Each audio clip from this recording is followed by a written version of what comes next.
Ein milim. There are no words. This phrase has been repeated over and over again by Israelis since the horrors of October 7th. A catchphrase of sorts. A way to signal that the pain is so deep and so broad that there is really no way to encapsulate it using the limitations of human speech. And now, the Shabbat after the IDF found 6 beautiful souls murdered just a day or two before soldiers arrived, who had survived 11 months in the hellscape of captivity. That phrase is all that reverberates in my mind. Ein milim. There are no words. We ache as we think about the brave, radiant, young people who were slaughtered by Hamas in the last week.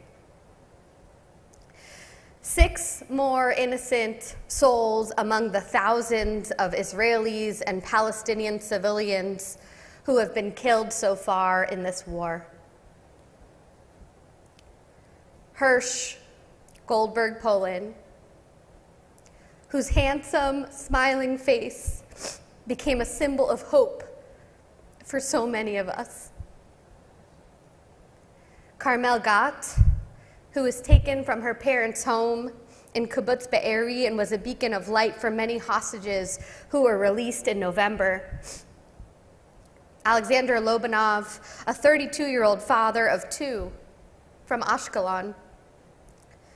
Almog Sarusi, the 27-year-old who attended the Nova concert with his girlfriend, who was killed in the attacks of October 7th. Eden Yerushalmi, the 24-year-old who was working as a bartender at the music festival when she was taken hostage. And Ori Danino, a 25-year-old Jerusalem native who was taken hostage when he drove back to the site of the Nova Festival to help others escape during the Hamas attack. Ein milim. There are no words. How do we explain their deaths? How can we even begin to speak to our children about them? How can we make sure that they did not die in vain? How can we regain some sense of hope after this devastating news? I don't pretend to have the answers to these questions. At this moment, I find myself despairing, confused, lost. Maybe some of you feel the same way. And if you do, I see you. You are not alone. I'm with you.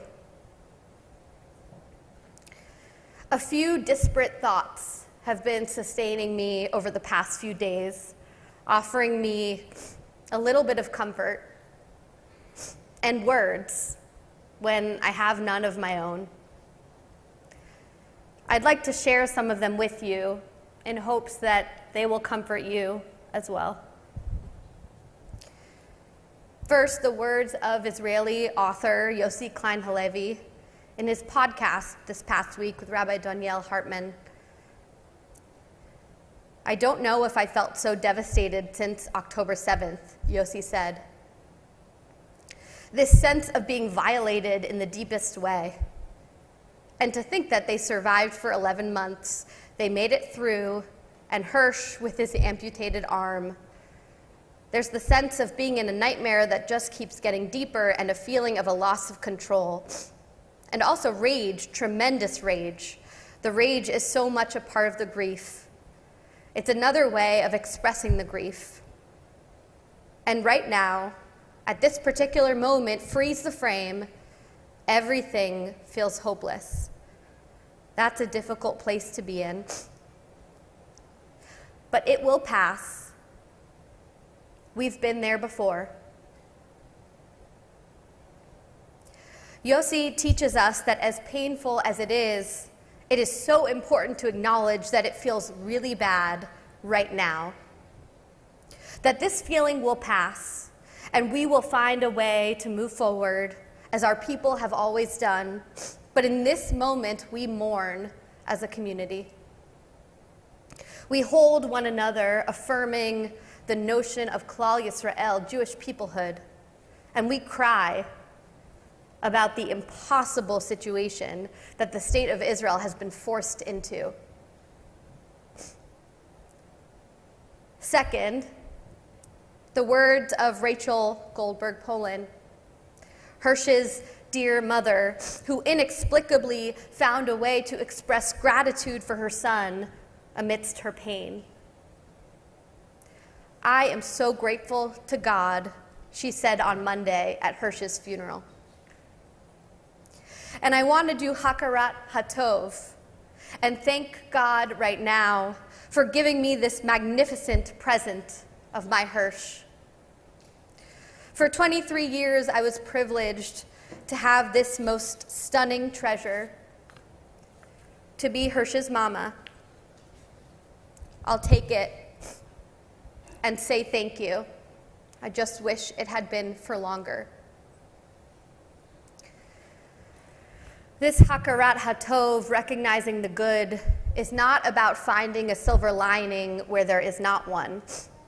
With these words, Rachel is not sugarcoating her son's tragic death. Rather, she is using the power of gratitude to lift herself and her family out of darkness and to honor her son's memory in front of the entire world. With these words, she is telling us that she wants Hirsch to be remembered for the amazing person that he was while he was alive, and not for the way that he died. Third, the words of the ancient psalmist, Hazorim b'dim'a berina yiktsoru. Those who sow in tears shall reap with songs of joy.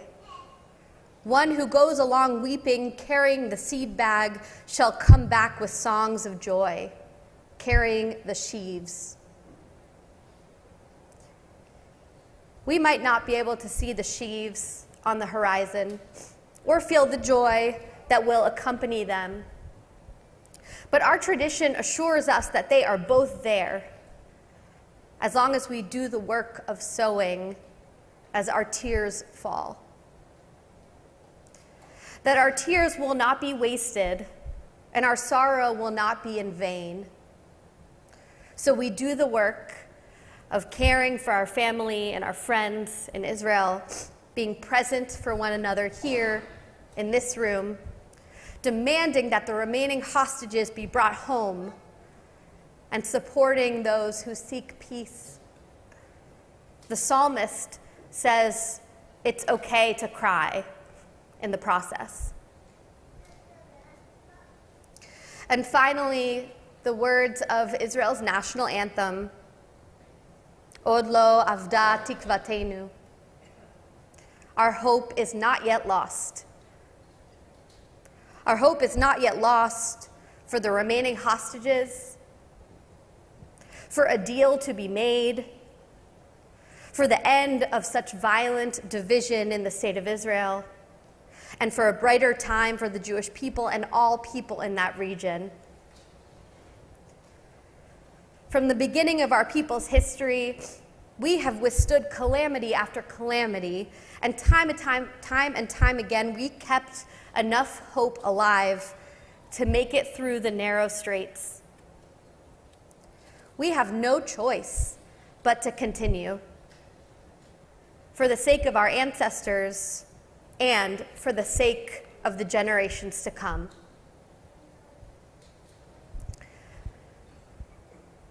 These are indeed disparate messages, but maybe that's what this time calls for. Yossi's reminder that we are experiencing a nightmare at this moment and that this too shall pass. Rachel's unbelievable commitment to gratitude amidst the pain of losing a child after fighting 11 months to get him back. The assurance of the psalmist that our tears are productive, that when we sow in tears, we can reap in joy. And the words of Israel's national anthem that remind us of a 2,000-year-old hope that is still not lost to time. Perhaps some of these words can serve as a salve for you during this time. Perhaps some of them resonate more than others. Wherever you are at this moment, I hope you find the words that you need to hear and hold tightly to them. May the memory of these 6 beautiful people be an enduring blessing for us all. And may they inspire a revolution of hope and change. It is time for our people to write a new chapter in this story. Shabbat Shalom.